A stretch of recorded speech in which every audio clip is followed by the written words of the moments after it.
The man Kent hails as a hero is his fallen colleague Dave Sanders, who gave his life to save a classroom full of frightened students.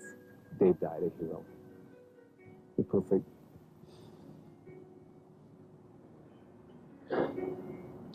hero shot.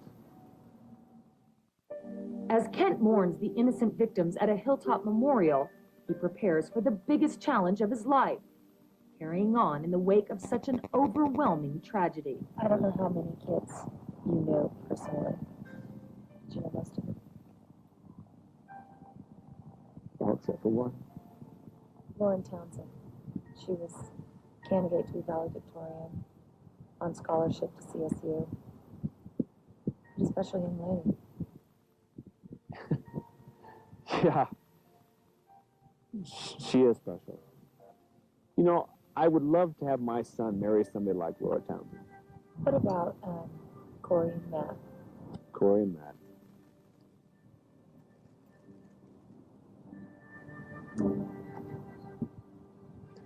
Matt, he didn't have a mean bone in his body. Always has this grin on, made people happy. Just a great kid. And Corey, gosh, Corey was going to be in my chemistry class next year. And I'll miss that. And, you know, to have their life cut short is, it'll be missed by us. What do you want to say to them?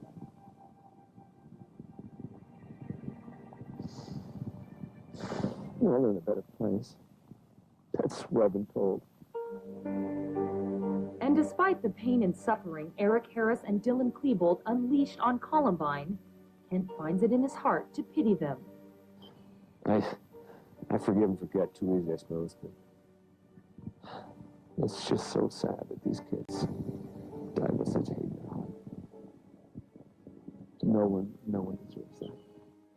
Kent believes in his heart that love is the only force strong enough to bring Columbine back together, overcoming the hatred that tore it apart. Love will win. It will.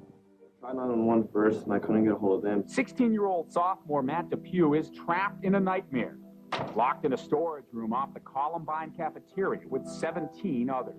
Everybody in the room was crying, and everybody was scared. I was scared, too. Matt's dad is a Denver police officer, and that's who he tried to call next. But Matt didn't realize his father, Wayne, was already at the scene, and Matt reached Officer John Leitz instead. It was tough because my daughter's a student there as well. For some 2.5 grueling hours, Officer Leitz instructs Matt to barricade the door with chairs and sacks of food. At one point, the suspect started banging on the door of this makeshift hideout. I then told Officer Leitz, tell my dad I love him because I'm going to die. But Matt wasn't giving up without a fight. He and Leitz came up with a plan.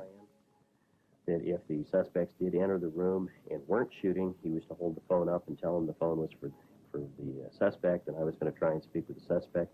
If they did come in shooting, about the only weapon they had in the room were 3 chairs, and they divided students up where they were going to attack the suspect with the chairs, and Matt volunteered to be the student to go for the shotgun. Luckily, it never came to that. The gunman moved on. Matt and the others were eventually rescued by one of the SWAT teams.